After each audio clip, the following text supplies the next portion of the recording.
Welcome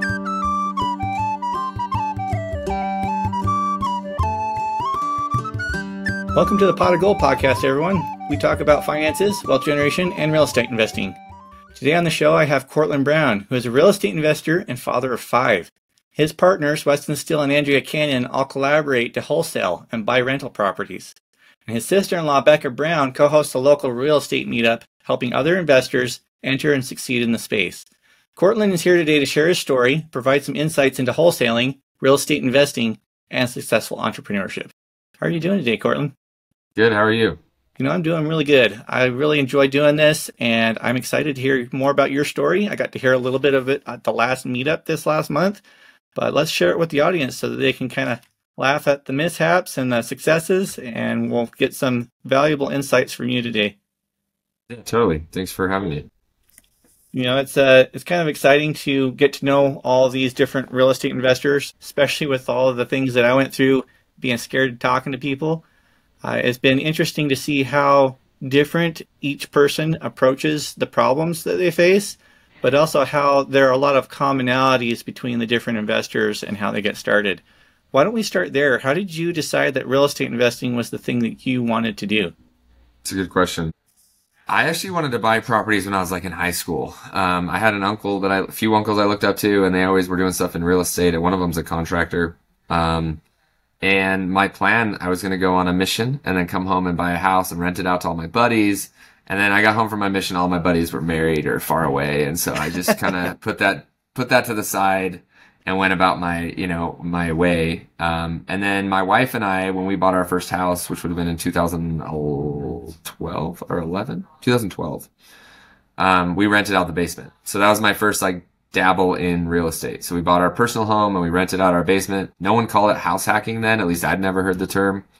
But yeah, we house hacked. And then we, kind of just did other stuff. And then I've always wanted to continue to hey, rentals are good. I want to get rentals.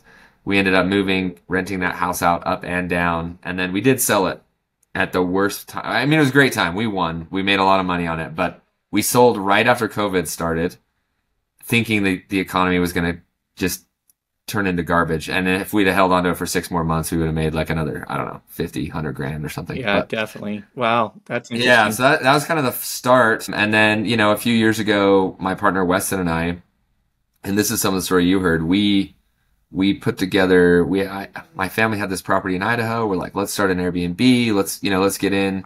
And my wife was like, no, don't spend any money, be as frugal as we can. So we built this very small A-frame up in Idaho. And as we were building it, we're like, well, how do we scale this? How do we, I always hear people, I knew Rich Dad, Poor Dad, buy houses with none of your own money. And okay, easier said than done.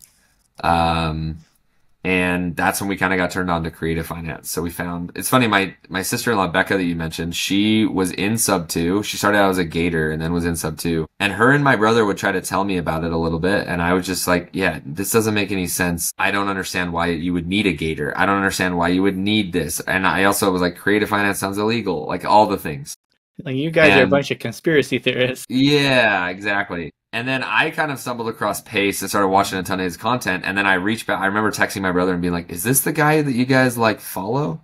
And they're like, yeah, that's him, kind of thing. So, but anyway, so my partner and I, we really just started watching a lot of his content, and we just found a property that we're like, this makes sense. And I was learning about cost seg studies, and I was like, well, we can pay taxes or we can buy a property. Right? So we ended up buying a couple properties that year. I mean, it's crazy. A year and a half later, I don't know that I would have bought the one that we bought we bought one on accident, kind of, and that one I would have bought again. The one that we bought on purpose, I don't know that I would have bought again. So it's just just things you learn. Yeah. But we did all of that, and then we were like, cool, let's wholesale this. We found 2 properties really quick. Let's do some wholesaling. So we found another property pretty quick about a month after we bought these 2, and we started marketing it out there. And I was lucky. I had a friend who was in sub 2.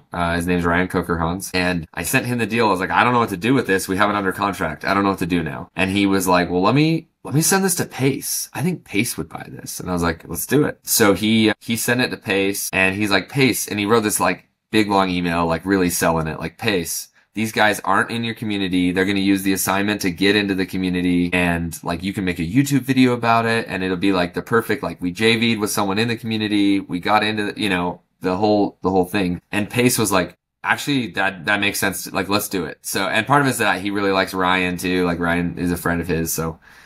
So Pace ended up, there was a meetup here the December of 23, and he was here for like one day, and he's like, if you guys can meet me for a YouTube video, I'll buy the deal, like kind of thing. So, and it was a good deal. I mean, it was like a 2.5% interest rate or something silly. Maybe it was 3. I don't remember the exact details, but definitely like it was a deal.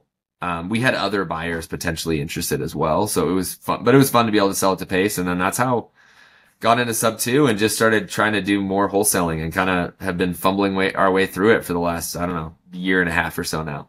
Well, that's pretty incredible. You said something that you were interested in real estate even from your high school days. And I find that to be really interesting because a lot of people don't even understand why it's different to put your money into an asset that's appreciating versus just saving your dollars in the bank. Do you have anything to say about that kind of a difference?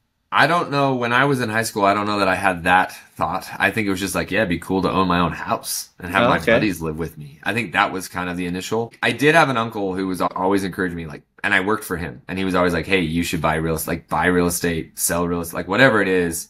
Cause he was a contractor, and he started with a very small home, and then they built their next home, and they would stay for 2 years for the tax savings to be, they lived there for 2 years. They'd build and move into the next home. Live there for 2 years, build and move into the next home.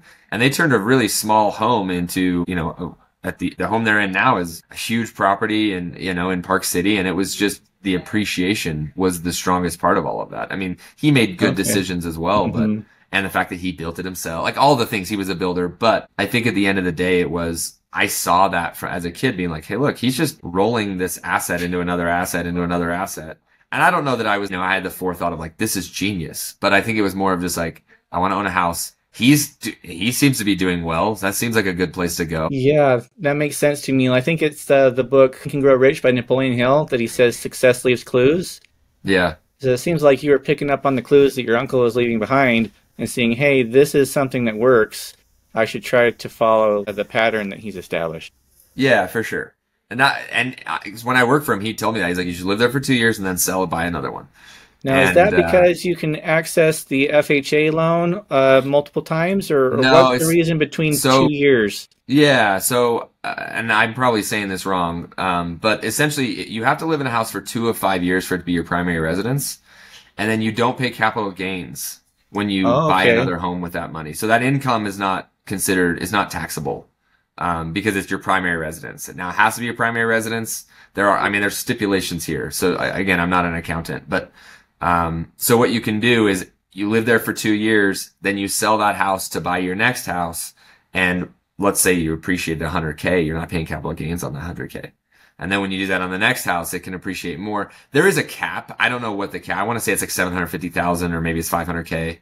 And after that amount of, but that's how much that's the income, right? So if you buy your house for 500K and you sell it for 750, you made 250, that's still within that. So it has to make $500,000, I believe. Again, not a tax expert. Someone's going to correct me, I'm sure, but, that's essentially the loophole it's not even a loophole. It's for everyone. Like everyone gets this. Yeah. Well, that's the interesting thing about the tax code, and the things that I've learned about it is that it's actually structured in a way to incentivize specific behaviors. One of those behaviors is the investment in real estate. Sure. The other 3 fall under investing in things like the energy sector and oil and gas. There's investing in stocks and bonds. And then what's the last one? It's commodities like gold and silver. Yeah. So that's interesting. You mentioned cost segregation and the tax strategies. I imagine that's kind of all tying into the fact that you're investing in real estate and saving on capital gains tax then. Yeah. So when our first one we bought, our first 2, we did a cost seg study last year on those 2. And essentially my partner and I don't think either of us paid taxes or very much taxes last year by doing that. I mean, we're not super high income earners at this point. Like we're babies in the game, right? Yeah, so, yeah. For some people, it'd be like 2 houses is all it took. You're like, yeah, it is. But, and so, yeah, we were able to basically use the savings on those cost segs to write off whatever taxes we did owe in the 2023 year. And we're potentially doing that again this year on a property we bought last year for 2024 as well. So essentially what that does is we're just able to accelerate the depreciation on that asset. And, yeah, we have to hold it. You know, I mean, we don't have to, we could sell it, but it's not as nuanced as just like, cool, we saved money and we're done. Like there is more to it than that. So, I mean, I would always talk to an accountant.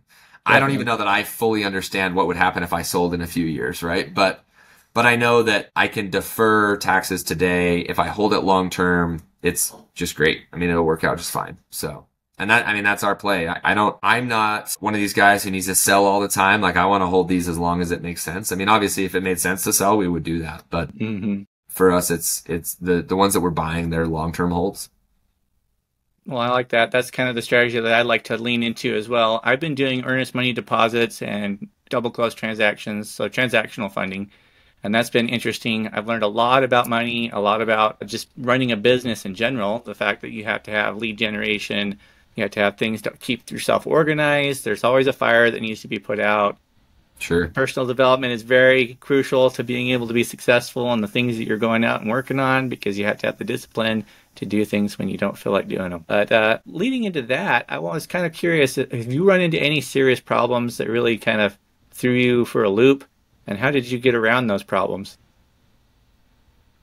It's a good question. I don't know. So I say this is like a funny thing that I've noticed. So you said I had 5 kids earlier. So I have 5 kids, and at home I am like here all the time trying to like keep my cool, which I'm not good at. My wife will tell I'm not good. I don't keep my cool. But it's funny because I feel like that, although I don't feel very patient at home with my kids, I feel like it's helped me in the business side of things. When stuff goes wrong, I'm not as like, I feel like I would have panicked 5 years ago. Like before kids, I'd have been like, oh, the sky is falling. And now I'm like, how bad can it, like it's not necessarily, it is bad. There's stuff that's happened. I mean, I don't know that we've had one like catastrophic thing. I mean, since we've started our business, we've had we've had one of our rentals flood. I have a tenant right now that I might have to evict. We have, wholesaling creative deal is not always super straightforward. There's always something going on. I mean, this morning alone, I don't know if I have a message right now. This morning alone, I got a bunch of notifications right now. We have just stuff going on and it's not earth shattering, but it is problems. Like it is stuff that happens. And so for me, I think having kids has helped me be more patient in the work stuff and be able to like take a step back and be like, all right, let's just figure this out rather than have a meltdown or freak out about it. I'm not super good at it. Like I have my days, I think too. I think it's a muscle, right? I think it's a muscle and it's something that like, hey, if you can solve little problems, then you solve bigger problems, then you solve bigger. It's a muscle. If you throw a huge problem on someone who has no idea, it's just step by step. And I plan on making lots more mistakes. I don't plan on it, but it's going to happen. Yeah. And there's going to be bigger problems for sure. I want bigger problems. It probably means I'm making more money and I'm solving bigger things. I don't want them. I shouldn't say that. Inevitably, they'll happen. That's the goal. I think as we grow, it's impossible for them not to. Well, no, I think you're spot on with that. Life is full of problems. It's not business. It's not W-2 job. It's not marriage. It's not having a single life versus a relationship. Anything that you do in life, you're going to encounter problems. That's just because that's what life is. But having bigger problems means you get to be more valuable, and being able to solve those problems means you get to earn more money. And you get to develop more skills, and you're stronger and more able to confront the issues of life. So that's a really cool aspect of entrepreneurship that I didn't know before I stepped into it. But the reason I ask questions like that is because the purpose of the podcast is to help people who are in a W-2 job right now understand what's going to be required to leave their W-2 and become an entrepreneur full-time. Because I learned that if your brain expects something and that expectation is not met, it feels like a punishment. So the most important thing is to set your expectations realistically so that you're not constantly punishing yourself when you're not meeting them as fast or as easily as you expected to. Yeah, that's a good point. I would say my experience, and this is kind of what led me to where I am, is probably about 5-6 years ago. No, it's right. It's more like 7 years ago. I'm a guy who always has ideas. I'm always thinking of like, what's the next thing I want to try? I want to do that. I want to do this. Oh, here's a cool business idea. But I never did any of them. Like I just didn't. And I had it in my head, I was like, whatever the next thing is, I'm doing it. I don't care what it is, I'm doing it. And the idea was for this like a t-shirt company, and it was Utah based. So it was like little funny sayings that like Utah people say, like, and like LDS, like very niche, like so niche. Very niche. I got online and I just started looking at like, how do I make a t-shirt company? And I did Shopify website and this print on demand and did all this stuff. Sold nothing. Like I think I sold like 2 t-shirts to like a friend. Didn't make any money. Spent $1,000. My wife was mad that I wasted. I mean, it was not a lot of money, but it was a lot of money for us at the moment. And it was just nothing happened. But what it did for me was it was like a experiment, I guess, of like. I mean, I have a marketing degree. I learned more about marketing doing that studying on t-shirts for a few months than I did in my entire degree, 100%. And it was like the exercise of just like doing a thing, even if it wasn't like, obviously be wise about how you pick the thing, I would say. But for me, it was like, I just have to do whatever the next thing is. I'm going to do it just to do it rather than talk about the thing. So I did that. Then immediately that turned into a car company or another t-shirt company with some other buddies. It was car based. Then somehow with those buddies, we ended up selling these electric cars. And then, but what each of these iterations of whatever this was did was A, I learned a ton of things. And B, what you're saying, you know, like, hey, I'm in a W-2. All of this stuff was done with a W-2. I was working a W-2 during all 3 of these things these 3 businesses. And it's one of those things where it's funny because I'm in real estate now and I'm full in it because my other business is this car business. I still do that a little bit on the side. It's very, very slow right now, especially with the tariffs and everything going on. But it's funny because I hear people all the time like, oh, I'm just going to quit and do real estate. And I hear this a lot and I don't know that that's the easiest way, right? Like I think having the W-2 is the fuel to be able to do your side hustle till it gets to the level you want, quite frankly. How it's been for me because I work my overtime hours to pay for the overhead that I have with trying to get my business off the ground. Yeah. And I think it's easier. So yeah, I'm in a scenario where I felt, I mean, to be honest, sometimes it feels like a little more trapped than that because I'm trying to make real estate the only thing. Luckily, my wife also works and has a good, we're a 2-income family. But for me, it's one of those like, occasionally it can make you feel trapped when it's the only thing, right? So then you're only focused on that next paycheck versus how am I growing this business? How am I adding value? It's like, I need this money, right? So it's a negative, I would say, in that aspect. The positive is I can really dive into it like really hard. And I think I've been probably smarter about how I've spent the money that we've made because I know that I don't have something else. I don't have another fund that's fueling this. It's that what we're doing is fueling it. So I think there's, obviously things, but yeah, if I had a good paying job and could just use some of those funds to help fund this, I think we'd probably accelerate. So it's an interesting argument. I think I hear it all the time. Kind of a dichotomy Instagram. There. Go all in, don't go all in. But the truth is like with all the modern things we have, AI, everything else, I think you can do both. For a long time, actually. I mean, I think the sub 2 leader in Utah, he's like a PA. That's a very full-time job. And yet he's still doing the real estate thing pretty heavily. So, and I know like Landon Moore, another guy in the sub 2 community, the dude's an engineer and yet his wholesale company is crushing it. So I think having that, it's not necessarily a bad thing. No, I think you've hit the nail on the head. I think that there are no actual solutions. There are only trade-offs. And that comes from some of the things I've heard by an economist named Thomas Sowell. Yeah. But there's going to be pros and cons to everything. And some of the things that my business coach, Dan Martell, has taught is that your constraints are actually your assets because you get to, basically they act like the bumpers in a bowling alley or a bowling lane. They train you on how to make the thing work until you remove those constraints. Then you're still in the lane without having to worry about bumping into the gutter. And I think it's really important to kind of recognize what those things are and that they can be used as a utility instead of a detriment. Yeah, for sure. So that's really awesome. I like the fact that you've been able to kind of glean those insights from the fact that you're doing it the way you're doing it. And I'm kind of curious, what do you think the future looks like for your company and for your partnership? Yeah, that's a good question. Yeah, the future, I think it's positive. I'm looking for this year. I think that we're going to have a lot of opportunities to be buying properties ourselves. I mean, I think eventually I'd like our wholesale business to be, I'd like to have a few more acquisitions people and have it kind of, I don't know, run itself. I know that's kind of I don't know that it will do that, but at least run itself to where we can step away and be buying more property. I think we want to start a lending side of things. So like, I think it's bright. Like I'm not afraid of moving forward as far as that stuff goes. I say all of that with the caveat knowing that it's going to be harder than my mind tells me it's going to be. I want everything faster. I want everything done quicker. But I don't think I'm not also like a crazy risky person. So like, I think sometimes it argues it competes against itself, right? But I think that there's a lot of opportunity, and I think it's just a matter of surrounding yourself with the right people. I think, I met with one of my mentors a couple days ago, and that was his biggest thing, is like, just listen to people who know what they're talking about, whatever. And the people that are my mentors, they're still charging ahead. It's not that, anything changes. The economy is crazy right now. There's weird things going on, but like, it's not, nothing's ending. It's like, you got to keep going no matter what. There's this weird, I've had this thought of like, well, what does it matter if everything goes to crap? It's like, well, it may or may not, but at the end of the day, tomorrow's going to come, and you got to just keep doing it, or whatever that thing is for you, right? But I'm excited about what we're doing. I am also like always bummed about how fast it doesn't seem to go, right? Like I wouldn't say bummed, but it's like, you just want it to go faster, or I want to make more money sooner, or I want to be freer quicker. All those things are true.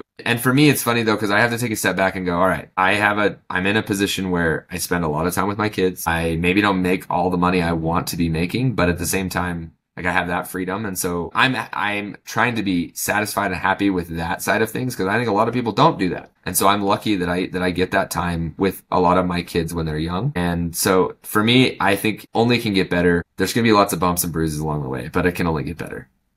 It's very cool that you said that, because wealth comes in more forms than just monetary. Like, what do they say? All that glitters isn't gold. Sure. And I say 8 years ago, I was desperately praying that we could have a family, because we struggle with fertility and we couldn't have kids. And now I have a little boy who's going to be 3 in July, and I'm living the dream that I begged God for. Yeah. And so maybe I'm not making as much money as I would prefer, but man, do I feel like a wealthy man right now. Yeah, no, that's awesome perspective. I think Chris Willix, that guy, he's got a podcast. I think it's Chris Willix. I don't know how to say his last name, but he has a quote that I heard recently where he says, "You've already accomplished goals that you said would make you happy." And to me, I'm like, it's profound, because like, oh, you think you're going to be happier when this next thing happens or this next thing happens, but like, you could be happy now. Like, you could choose that. And like you just said, like, you're already living the life you prayed for 8 years ago. And yet it's not enough, which I also believe that we should feel that way. We should feel like it's never enough, in the sense of we want to continue growing and becoming better. But you can Yeah, you can stop. And I don't know if that I don't know. The I'm trying moment, to make that make sense in my head. I think it's important to be present in the moment sometimes. Yeah. Because we get so obsessed with rushing and getting to the next destination that we miss things along the way. Yeah, if it wasn't for social media, we would all think we're doing great, probably. Yeah. Right? I don't know. It's an interesting thing to think about. It's not something we can really split test, No. Like, because social media is here and it's going to be here. Out of curiosity, where can people go to connect with you, Cortlan, if they want to work with you, or maybe get on your buyer's list? Yeah, no, I appreciate that. So our team's called Creative Seller Solutions. You can go to our website, creativesellersolution.com. You can find us on Instagram, Cortlan7, Facebook. I mean, we want to be someone that people can come to for help when it comes to like dispoing deals, or even helping them get a deal done. I mean, we helped a few people last year get their first deal. A couple of our acquisition people are really close to their first deal that we just started with them in the last few months. And so we want to be able to help do that. Hey, we're figuring it out too. Like, we're not perfect, and it's a work in progress. Was there a resource or some kind of place that you would have liked to know about when you were first getting started, that you would be able to recommend to people who are in that same kind of a situation? I don't know that I have a specific resource. I would tell someone who's starting in anything, whether it's real estate or whatever, that don't be afraid to just ask people questions. Even if it's an email or a text or a DM or just like something, that I think more people are willing to talk to you about what they're doing than you realize, or give you advice or whatever. People like sharing that stuff. If someone's really into a business and you ask them about their business, they're most of the time, they're more than willing to share with you. Granted, some of them might have time constraints and all that thing, but like, just don't be afraid to just ask questions to people. And if they don't answer you, or they don't get to you as quick as you want, don't be offended either. Yeah. Because they're all so busy. right? And I think that if you can do those two things, you can get a lot of help from people that you don't even realize. Like, people are willing to talk to you. Yeah, those are both solid recommendations. I like to think about it in the context of you miss 100% of the shots you don't take. And if you don't ask, the answer is always no. Yeah. And then as a side note to that, what you'd said, remember you're not entitled to anything. Yeah. Everything that you do have is something to be grateful for. And you can't make demands of other people. That's the quickest way to shut them down. Yeah, for sure. Well, I really appreciate that. Is there anything else you'd like to share with the audience before we end the interview today? Yeah, no, I don't know. I mean, I think, for me with entrepreneur and this money stuff, I think the biggest thing is just knowing that every single person who's doing it, if you're seeing them on social media, it's a highlight reel. And that, like we talked about, we all have issues and problems in our business and we're all figuring it out. And I don't care if you're the top dog in your industry and you're teaching and all this stuff, you're still figuring stuff out. I think Pacey talks about that a lot. I'm still learning. Like, everyone's still learning and figuring it out. They just might be a little bit ahead of you. Or who knows, you might have skills that make you'll go past them fast. Like, you just never know, right? And so I think, for me, whenever I talk about business stuff and I'm no expert, I think I'm just figuring out. I might be an expert to some because I've done it longer. That's it. Like, that's the key. It's not that there's anything special about us or my team, whatever, other than we're just doing. And I think that a lot of us are kind of paralyzed by that, like, fear. You need to be afraid, but you also, it's not going to be perfect either, right? Like, and knowing that, and it can be really fun. And then when you're doing what you want to do, it can be fun. It can be scary. It can be all the things, but I don't know. It's fun. Definitely. It's been an adventure for me. I think that the last couple of years of my life have been more enriched and fulfilled than any other point because I decided to face those fears head on. Yeah. And to have that adventure. And yes, I am scared almost every single day trying to make things work. Yeah. But I'm still trying to do it. And there's going to be days where you don't show up as much as you would prefer.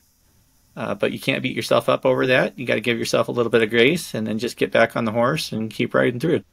Yeah, we're human beings, right? That's all we can do. Well, I really appreciate your time here today, Cortlan. It was a pleasure to interview you today. This has been the Pot of Gold podcast, everyone, where we talk about finances, wealth generation, and real estate investing. And thank you so much for tuning in. Thanks, man. We'll see you.